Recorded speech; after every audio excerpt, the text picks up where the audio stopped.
पुरी मुक्तिमंडप पंडित सभार कार्यकारी सभापति मोर बामपटे बसुँच प्रफुल्ल कुमार मिश्र जी के होती मुक्तिमंडप पंडित सभार संपादक एवं तारपटे बसुँच मोर लोकनाथ मिश्र होती जी कि आम कार्यकारी सभ्य एवं एपटे बसुँच उपसभापति सबुठ वयस्क व्यक्ति उमा बल्लभ महापात्र सी एवं पंडित श्रेष्ठ जे धर्मशास्त्रविद एपटे बसुँच आमर दुर्गा प्रसाद मिश्र एवं आरपटे बसुँच रवि रथ जी कि होती पीएचडी डॉक्टरेट कर धर्मशास्त्र उपर सी आम पाखे उपस्थित अच्छा तेणु धर्मशास्त्र हूँ मुख्य कथा जहाँकि बर्तमान पंजीकार मान गोटेपटे सूर्योदय सूर्यास्त जो मैंने ज्योतिर्विद मैंने बसुँच नीलमाधव आसुँच जी कि पीएचडी कर डॉक्टरेट कर ज्योतिष शास्त्र उपर सी उपस्थित अच्छा जो मैंने सूर्य अस्त पुरी को नहीं सारा ओडिशार पंजिका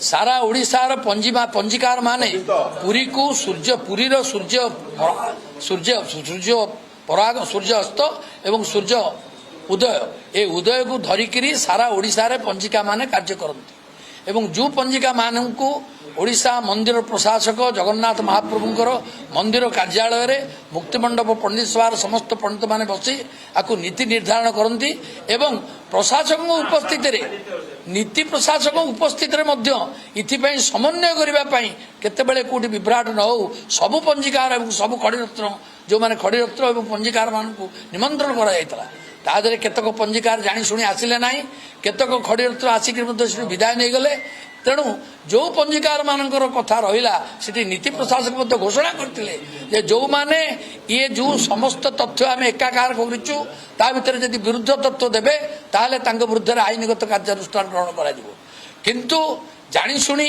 ओडिशा जनमानस को विभ्रांति करने पाई किछि लोक जहाँ को आम मुक्तिमंडप पंडित सभा विदाय कर देचु से ज्योतिष नुहति ज्योतिषाचार्य नुहति किंबा धर्मशास्त्रविद नुहति एवं खड़ीरत्न नुहति किंबा कौन पंजीकार नुहति तेणु कथा होची सी ए सबूर दक्षता नथाई मध्य से जो भाव में विभ्रांतिकर तथ्य उपस्थापन करुँच आज आपण मानक प्रांजल भाव में बुझेदेवी धर्मशास्त्रविद अच्छी एवं तांग पाखे बही अच्छी से बही पढ़िकी कहीदेवे मो पाखे धर्मशास्त्रविद रविरथ अच्छा धर्मशास्त्रविद दुर्गाचरण मिश्र अच्छा एवं एमाने समस्त हूँ धर्मशास्त्रविद किमिति कार्य करा जाए तेणु पुरी रे 20 तारिख दिन दिन 3:23 समय सूर्य अस्त चतुर्दशी पर्व शेष हम एवं 3:23 पर ठारू रात्रि दीपावली एक रात्रि उत्सव एवं पया श्राद्ध रात्रि उत्सव काली पूजा रात्रि उत्सव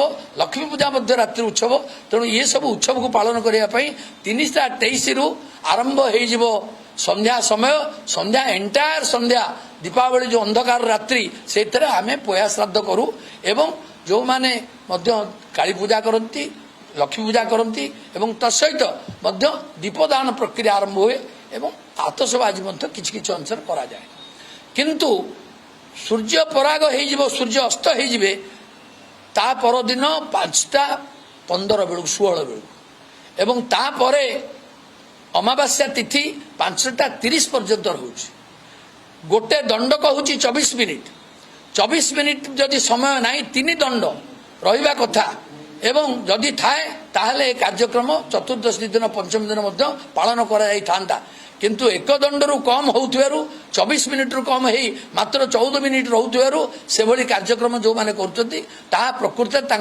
क्षतिकारक हे तेणु कहवा कथा हूँ जगन्नाथ मंदिर समस्त पंजिका मान ये बसी प्रशासन को उपस्थित सब कार्यक्रम करा सबु पंजिकार खड़ीरत्न माने विभिन्न प्रकार सबु निज निजर जुक्ति उपस्थापन कर शास्त्र अनुमोदित मते इटी आम शास्त्र बही भी आनीचु मु रविरथ को कहबी से ये श्लोक गान करेंगे श्लोक पाठ करेंगे जहाँ अच्छी से कहे एवं दुर्गाचरण बाबू गदाधर पद्धति कहे से कालसार जो रेकर्ड होती कहे तेणु शास्त्र अनुमति क्रमे जो धर्मशास्त्रविद मानकर मत एवं शास्त्र को अनुकरण करी जो नीति निर्धारण करा विच्युत करा न जाऊ विभ्रांति सृष्टि करा न जाऊ जो 20 तारिख दिन केवल दीपावली अमावास्या हम एवं काली पूजा हम एवं पया श्राद्ध हम एवं दीपदान कार्य हम तेणु यही कार्य को ଚାହୁଁଛନ୍ତି ସେମାନେ ଭୁଲ କରିବେ ନାଇଁ। ଯୋଉମାନେ 21 ତାରିଖ ପାଇଁ କହୁଛନ୍ତି ତାଙ୍କ ବିରୁଦ୍ଧରେ ନୀତି ପ୍ରଶାସକ ମଧ୍ୟ କହିଥିଲେ, ଯୋଉଦିନ ପଞ୍ଜିକାର ମାନଙ୍କର ଏକାଠି ବୈଠକ ହେଇଥିଲା, ଯେ ଯୋଉମାନେ ମୁଖ୍ୟ ପ୍ରଶାସକ କହିଥିଲେ ଯେ ଯୋଉମାନେ ଆକୁ ବିରୋଧ କରି ସମନ୍ୱୟ ଯୋଉ କରାଗଲା ଜାଣି ଶୁଣି ନ ଆସି ଆକୁ ବିରୋଧ କରିବେ ସେମାନଙ୍କ ବିରୁଦ୍ଧରେ ମୁକ୍ତି ମନ୍ଦିର କାର୍ଯ୍ୟାଳୟ ତା ବିରୁଦ୍ଧରେ କାର୍ଯ୍ୟାନୁଷ୍ଠାନ ଗ୍ରହଣ କରିବ। ଆମେ ମଧ୍ୟ ଏହା ଭିତରେ ମୁକ୍ତିମଣ୍ଡପ ସଭାର ସମସ୍ତ ସଭ୍ୟ ଯାଇ ପ୍ରଶାସକଙ୍କୁ ଦେଖା କରିବୁ ଏବଂ ଯେଉଁ ନୀତି ବାହାର କାର୍ଯ୍ୟ କରାଯାଉଛି ତାଙ୍କ ବିରୁଦ୍ଧରେ କାର୍ଯ୍ୟାନୁଷ୍ଠାନ ଗ୍ରହଣ କରାଯିବା ପାଇଁ ଆମେ ତାଙ୍କୁ ଦାବିପତ୍ର ମଧ୍ୟ ଉପସ୍ଥାପିତ କରିବୁ। ଦୁଇ ମତ କେବଳ ନିଜର ପ୍ରୌଢ଼ୀ ନିଜର ଜ୍ଞାନ ନଥାଇ ଗାରିମାକୁ ପ୍ରକାଶ କରିବା ଏବଂ ବିଶୃଙ୍ଖଳା ସୃଷ୍ଟି କରିବା ଏବଂ ପାଞ୍ଜିବାଲାଙ୍କଠୁ କିଛି ଅର୍ଥର ଦାନ ପାଇ ଯେଉଁମାନେ 21 ତାରିଖ ପାଞ୍ଜି କରିଛନ୍ତି ଯେଉଁମାନେ ସେମାନଙ୍କଠୁ କିଛି ଅର୍ଥର ଲାଳସା ସେ ଏଇଭଳି ମତ ଦେଇ ବିଭ୍ରାନ୍ତି ସୃଷ୍ଟି କରିବେ। 20 ତାରିଖ ଦିନ 5 ଗୋଟି ପାଞ୍ଜିକି ଦିଆଯାଇଛି ଏବଂ 21 ତାରିଖ ଦିନ କେତେ ପାଞ୍ଜିକି ଦିଆଯାଇଛି ତା ଆମେ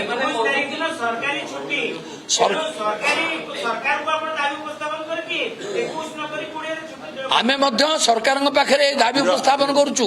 ଆଜିର ପ୍ରେସ କନଫରେନ୍ସରେ ମଧ୍ୟ ସରକାରଙ୍କୁ ଜଣାଉଛୁ ସନାତନୀ ଧର୍ମ ମାନ ଯେଉଁମାନେ ସନାତନୀ ସେମାନେ 20 ତାରିଖ ଦିନ ଏ କାର୍ଯ୍ୟକ୍ରମ କରିବେ।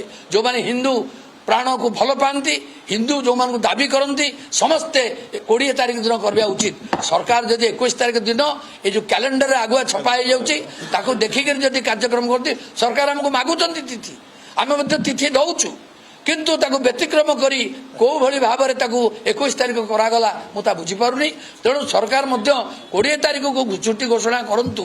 ଯଦି 21 କରିଛନ୍ତି ଚତୁର୍ଦ୍ଦଶୀ ସହିତ ଅମାବାସ୍ୟା ମାତ୍ର 16-14 ମିନିଟ୍ ପାଇଁ ରହୁଛି ତଥାପି 20 ତାରିଖ ହେଉଛି ପୁରା ମାତ୍ରାରେ ରାତିରେ ଅମାବାସ୍ୟା କରାଯିବ। ତେଣୁ ଏକୁ 20 ତାରିଖ କରାଯାଉ ଏବଂ 21 ତାରିଖ ଯଦି କରିଛନ୍ତି ତାକୁ ରଖାଯାଉ ଏବଂ 20 ତାରିଖ ମଧ୍ୟ ଛୁଟି ଘୋଷଣା କରାଯାଉ। ଇଏ ହେଉଛି ମୁକ୍ତିମଣ୍ଡପ ପଣ୍ଡିତ ସଭାର ସମସ୍ତ ସଭ୍ୟ ସମସ୍ତ ସଦସ୍ୟମାନେ ଉପସଭାପତି କାର୍ଯ୍ୟକାରୀ ସଭାପତି ଏବଂ ଯେଉଁମାନେ ପଣ୍ଡିତ ପ୍ରବର ବସିଛନ୍ତି ସମସ୍ତଙ୍କର ଏହା ହେଉଛି ଏକମାତ୍ର ଦାବି ଯେ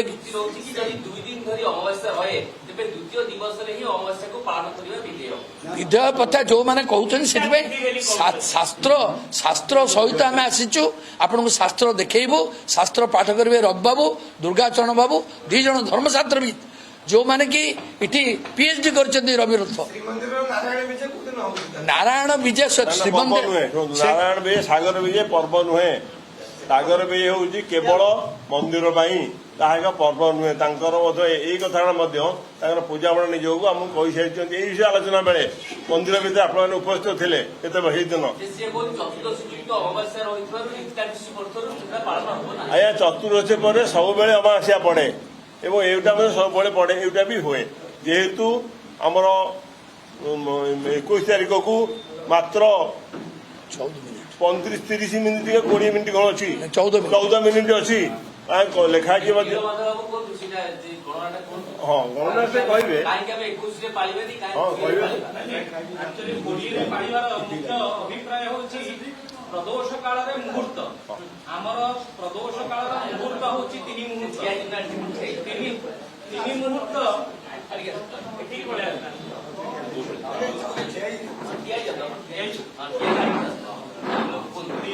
ତିନି ମୁହୂର୍ତ୍ତ ରହିବା ଦରକାର। ପ୍ରଦୋଷ କାଳରେ 3 ମୁହୂର୍ତ୍ତ ମାନେ ଗୋଟେ ମୁହୂର୍ତ୍ତ 2 ଘଟି ଗୋଟେ ମୁହୂର୍ତ୍ତ 2 ଘଟି ହେଲେ ଆମର ଗୋଟେ ଘଟି 24 ମିନିଟ୍ ଆଉ ଗୋଟେ ମୁହୂର୍ତ୍ତ 2 ଘଟି ହେଲେ 48 ମିନିଟ୍ ଦରକାର।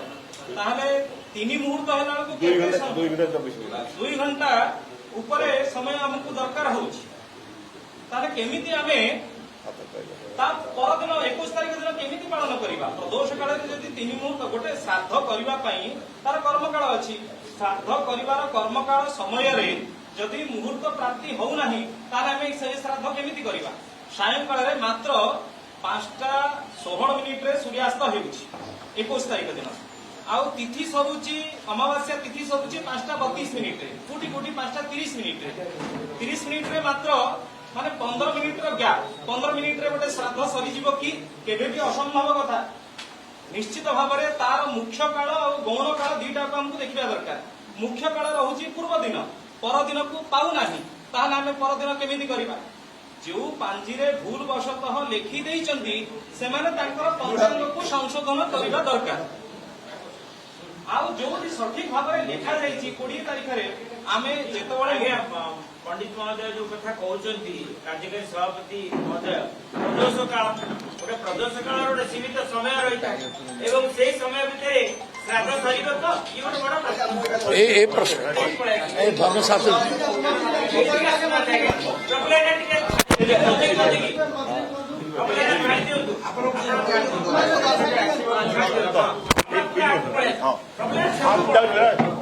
ପ୍ରଦୋଷ କାଳ କୁହାଯାଉଛି। पंडित ପଣ୍ଡିତ ଅର୍ଜୁନ ଏଇ ଯୋଉ ପ୍ରଦୋଷ କାଳ କୁହାଯାଉଛି, ଏଇ ଯୋଉ ପ୍ରଦୋଷ କାଳ କୁହାଯାଉଛି, ପ୍ରଦୋଷ କାଳଟା ସୂର୍ଯ୍ୟାସ୍ତର ପୂର୍ବ ଆଉ ପର ତିନି ମୁହୂର୍ତ୍ତ, ମାନେ ମୁହୂର୍ତ୍ତକ 2 ଦଣ୍ଡ 6 ଦଣ୍ଡ ରହିବା କଥା। ଦଣ୍ଡକ 24 ମିନିଟ୍, ତେଣୁ 24 ମିନିଟ୍ ଲେଖେ 6 ଆମର ହଉଛି 2 ଘଣ୍ଟା 24 ମିନିଟ୍। ତେଣୁ 2 ଘଣ୍ଟା 24 ଯଦି ପୂର୍ବ ଦିନ ଆମର 2 ଘଣ୍ଟା ପାଉଛୁ, ପରଦିନ ମାତ୍ର 14 ମିନିଟ୍ ପାଉଛୁ। ପରଦିନ ଏ ହଁ ସେ ଯାହା କହୁଛି ଚତୁର୍ଦଶୀ ତ ଗ୍ରହଣୀୟ ନୁହେଁ, କିନ୍ତୁ ସେଥିରେ କୁହାଯାଇଛି ଯେ ଚତୁର୍ଦଶୀ ପରଦିନ ଚତୁର୍ଦଶୀ ଆମେ ଶ୍ରାଦ୍ଧ ସମୟକୁ ଦଣ୍ଡେ ଥିବ 24 ମିନିଟ୍ ଥିବ, ଆମେ ପରଦିନ କରିବୁ। କିନ୍ତୁ ଯେହେତୁ 14 ମିନିଟ୍ ରହୁଛି, ତେଣୁ ପରଦିନ କରିବୁ ନ କରି ପୂର୍ବ ଦିନ କରୁଛୁ। ଏଇ ପ୍ରଦୋଷ ସମୟରେ ପୂର୍ବ ଦିନ ସମ୍ପୂର୍ଣ୍ଣ ପାଉଛୁ ହେଲା। ତେଣୁ କୁହାଯାଇଛି ତୁଳାସ୍ତେ ଭାସ୍କରେ ଦର୍ଶେ ଶ୍ରାଦ୍ଧം କୃତ୍वा ପରାହ୍ନିକି ଦୀପଦାନମ ତଥା କୁର୍ଯାତ୍ ଉପାସ୍ତ ସମୟ ରଘୁ। ଉପାସ୍ତ ନା ପ୍ରଦୋଷ କାଳ, ରବିଙ୍କର ପ୍ରଦୋଷ କାଳରେ ଶ୍ରାଦ୍ଧ କରିବ। ତେଣୁ ସେଇଟା ଆମେ ପୂର୍ବ ଦିନକୁ ଗ୍ରହଣ କରିବୁ। ତେଣୁ ପରଦିନ ଗ୍ରହଣ କରିବା ପ୍ରଶ୍ନ ନାହିଁ। ତାପରେ କୁହାଯାଇଛି ଦଣ୍ଡେଇକ ରଜନୀ ଯୋଗେ, ଦଣ୍ଡେଇକ ରଜନୀ ଯୋଗେ ଦଶସ୍ୱ ପରେ ହନି ତଥା ବିହାୟ ପୂର୍ବେ ଦିଉ ହେଲା ପରେ ଦିଉ ପଛକୁ ରାତି। ଯଦି ଦଣ୍ଡଟା ପରଦିନ ଥିବ ଦଣ୍ଡେ 24 ମିନିଟ୍, ପରଦିନ 24 ମିନିଟ୍ ନାହିଁ, ତେଣୁ ଆମେ ପୂର୍ବ ଦିନକୁ ଗ୍ରହଣ କରିବୁ। ଯଦି ପରଦିନକୁ ଦଣ୍ଡେ ଥାଏ ଆମେ 24 ତାର ପରଦିନ କରିଥାନ୍ତୁ। ତେଣୁ ତାଙ୍କ ନୀତି ଅନୁସାରେ ସେମାନେ ଯେଉଁ କହୁଛନ୍ତି ରବିରଥ ପଣ୍ଡିତ ନାହାନ୍ତି, ଜ୍ୟୋତିଷ ନାହାନ୍ତି, ମୁକ୍ତିମଣ୍ଡ ଏଇଟା ଭୁଲ। ସେମାନେ ତାଙ୍କ ନିଜ ସ୍ୱାର୍ଥ କ'ଣ କହିପାରନ୍ତି, କିନ୍ତୁ 70% ମତେ ମଧ୍ୟ ଆପଣଙ୍କ ଆଗରେ କହିଲେ ଯେଉଁମାନେ ଦେଇଛନ୍ତି ସେମାନେ ପ୍ରମାଣିତ ଆପଣ କରନ୍ତୁ। এই দুর্গাপূজা মিশ্র দণ্ডে যেহেতু নাই 24 মিনিট নাই, তেଣୁ ତା ପରଦିନ ଦୀପାବଳି ଅମାବାସ୍ୟା ସାଗର ବିଜେ ଯାହା ବି କରିବା ଆଇନିତ ଶାସ୍ତ୍ର ଅନୁମୋଦିତ। ସାଗର ବିଜେ କଥା କହୁଛନ୍ତି, ଜଗନ୍ନାଥଙ୍କ ସାଗର ବିଜେ ନୀତି ଅଲଗା। ସାଗର ବିଜେ ପ୍ରତିପଦଯୁକ୍ତ ହୁଏ। ତେଣୁ ଚତୁର୍ଥ ଆମର ହଉଛି ଏଇଟା ହଉଛି ବୟା ଶ୍ରାଦ୍ଧ, ଦୀପଦାନ ଶ୍ରାଦ୍ଧ, ପିଣ୍ଡଦାନ ଶ୍ରାଦ୍ଧ ନୁହେଁ। ପାର୍ଥକ୍ୟ ହଉଛି ପିଣ୍ଡଦାନ ଆଉ ଦୀପଦାନ।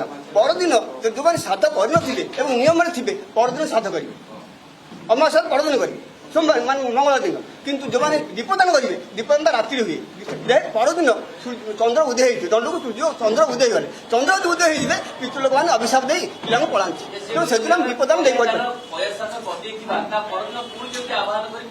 ଶୁଣନ୍ତୁ, ହଁ ଠିକ୍, ବୟା ଯାହାର ପ୍ରତିପଦ ଶ୍ରାଦ୍ଧ ଥିବ ସିଏ କେମିତି ପିତାଙ୍କୁ ଆହ୍ୱାନ କରିବ। ତେଣୁ ଏଇଠି ବୟା ଶ୍ରାଦ୍ଧଟା ହେଉଛି ଦୀପଦାନ ଶ୍ରାଦ୍ଧ, আমার শ্রাদ্ধ হচ্ছে পিণ্ডদান শ্রাদ্ধ। যে পিণ্ডদান করবে যেমনি আমার বালি তৃতীয়ার গণেশ যে চতুর্থী দিন গণেশ পূজা আমি করুছু, সকালে গণেশ পূজা করছু, রাতে বালি পূজা করছু। তেমন এমনি নীতি নিয়ম সব শাস্ত্রে লেখা আছে। যে শাস্ত্র পড়ি না অনভিজ্ঞ সে শাস্ত্র কহে কোণ পিতৃ কম বিসর্জন কলু কোণ এতে ভাই পিতৃ দেবা দেবাস্ত পিতর পুনঃ আমি পিতৃ দেবতা দেবতা করছুটি। তেমন রাত্রি যেহেতু না দীপদান দেবো কিন্তু এটা দীপদান উৎসর্গ, দীপটা উৎসর্গ কি পিণ্ড দিয়া না। ଧର୍ମଶାସ୍ତ୍ରବିଦ ରବିରାତ ଆମର ଦୁର୍ଗାଚରଣ ମିଶ୍ର ବୋଧେ ପାଇବେ। ଆପଣ ମାନଙ୍କର 20 ତାରିଖରୁ 23 ଆପଣ କହିଛନ୍ତି 21 ତାରିଖ 5:30 ପର୍ଯ୍ୟନ୍ତ ରହୁଛି ତ ସେତିକି। ଆଜ୍ଞା 21 ତାରିଖ ସନ୍ଧ୍ୟା ବେଳକୁ ନା ନାଇଁ ମାତ୍ର 14 ମିନିଟ୍ ପ୍ରତିପଦ ହେଇଗଲା। 20 ତାରିଖ 3:23 ରୁ 21 ତାରିଖ 5:30 ଲାଇନ୍ ଯିବ 30 ପର୍ଯ୍ୟନ୍ତ ସେତିକି ପର୍ଯ୍ୟନ୍ତ ରହୁଛି।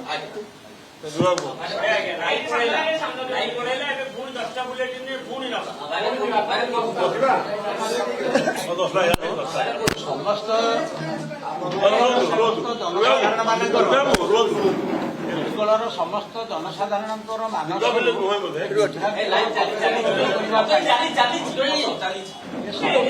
ବିଭ୍ରାନ୍ତିକର ତଥ୍ୟକୁ ଦୂର କରିବା ପାଇଁ ଆମର ଧର୍ମଶାସ୍ତ୍ର ମତକୁ ଗ୍ରହଣ କରିବା ଏକାନ୍ତ କାମ। ଯେଉଁମାନେ ଧର୍ମଶାସ୍ତ୍ର ମତକୁ ଭଲ ଭାବରେ ବୁଝି ନାହାନ୍ତି ସେମାନେ ଏବେ ବିଭ୍ରାନ୍ତିକର ତଥ୍ୟକୁ ଆମର ପ୍ରଥମେ ଜାଣିବା ଦରକାର। ଏବଂ ତଜ୍ଜନିତ କାର୍ଯ୍ୟ এটা ଫରକ। ତିଥି ଏବଂ ତଜ୍ଜନିତ କାର୍ଯ୍ୟ କହିଲେ କ'ଣ ହବ?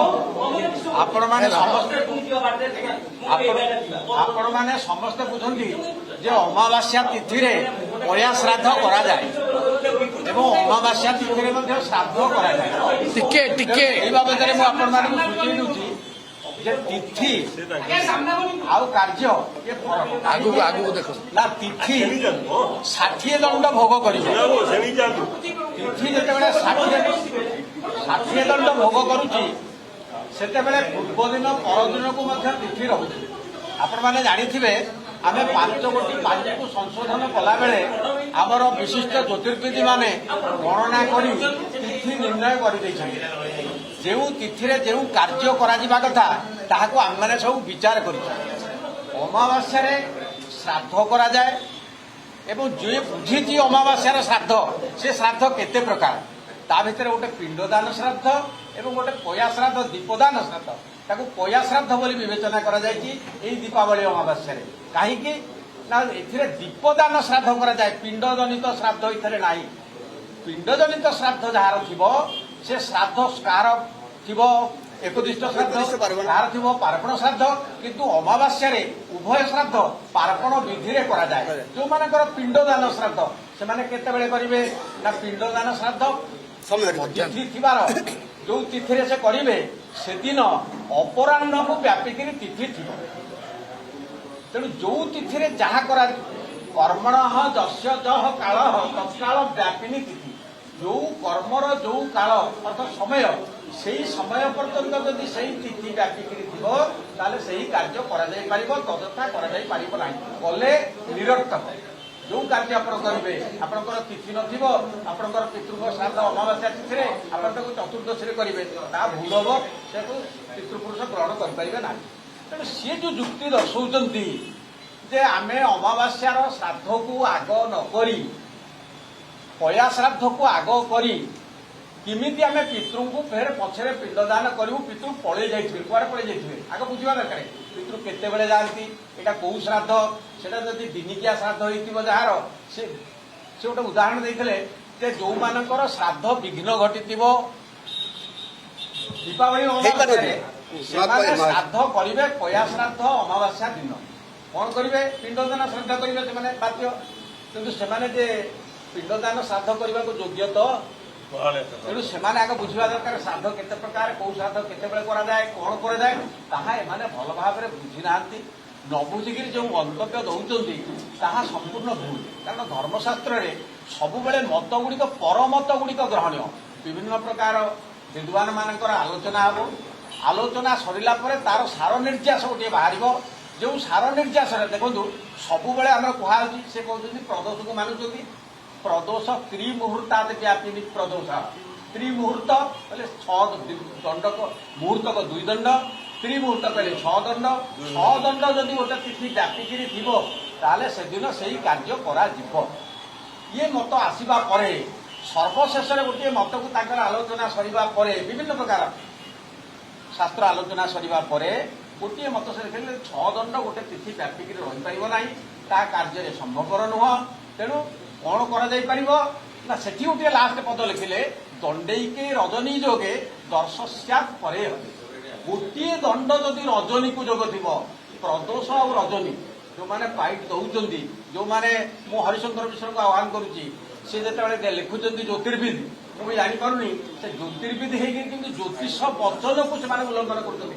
ଏହା ଜ୍ୟୋତିଷ ବଚନ, ମୁଁ ମୋ କଥାରୁ କହୁନି, ଶାସ୍ତ୍ରରେ ଉଲ୍ଲେଖ ଅଛି ଏହା ଜ୍ୟୋତିଷ ବଚନ, ଜ୍ୟୋତିଷକାର ବଚନ, ଜ୍ୟୋତିଷ ଶାସ୍ତ୍ରର ବଚନ। ଯଦି ଜ୍ୟୋତିଷକାର ଜ୍ୟୋତିଷ ଶାସ୍ତ୍ରର ବଚନକୁ ସେମାନେ ଜାଣିନାହାନ୍ତି, ସେ କେମିତିକା ଜ୍ୟୋତିଷ ଭୂଷଣ ହେଲେ, ବିଶିଷ୍ଟ ଜ୍ୟୋତିର୍ବିଦ ହେଲେ, ମୋ ମନରେ ସନ୍ଦେହ ରହିଛି। ତେଣୁ ମୁଁ ଆପଣମାନଙ୍କୁ ଅନୁରୋଧ କରୁଛି ମାଧ୍ୟମରେ ସମସ୍ତ ଜନସାଧାରଣଙ୍କୁ, ଯେଉଁ ତିଥିରେ ଯେଉଁ କାର୍ଯ୍ୟ କରାଯିବା କଥା ତାହା ହେଉଛି ଶାସ୍ତ୍ର ସମ୍ମତ। ତାହା କଲେ ଆପଣଙ୍କର ପିତୃପୁରୁଷଙ୍କର କୌଣସି କ୍ଷତି ହେବ ନାହିଁ, ଆପଣଙ୍କର କୌଣସି କ୍ଷତି ହେବ ନାହିଁ। ଆପଣ ଯୋଉ କହୁଛନ୍ତି ପିତୃ ପଳେଇ ଯାଇଥିବେ କାହା ପାଇଁ? 20 ତାରିଖ ଦିନ ଶ୍ରାଦ୍ଧ କରିବେ। କୋଉ ଶ୍ରାଦ୍ଧ କରିବେ? ପୟା ଶ୍ରାଦ୍ଧ କରିବେ, ଦୀପଦାନ ଶ୍ରାଦ୍ଧ କରିବେ। 21 ତାରିଖ ଦିନ ଯାହାର ଦିନିକିଆ ଶ୍ରାଦ୍ଧ ଥିବ, ସାମ୍ବତ୍ସରିକ ଶ୍ରାଦ୍ଧ ଥିବ, ସେମାନେ 21 ତାରିଖ ଦିନ ଅମାବାସ୍ୟା ତିଥିରେ ତାଙ୍କର ପିଣ୍ଡଦାନ ଶ୍ରାଦ୍ଧ କରିବେ।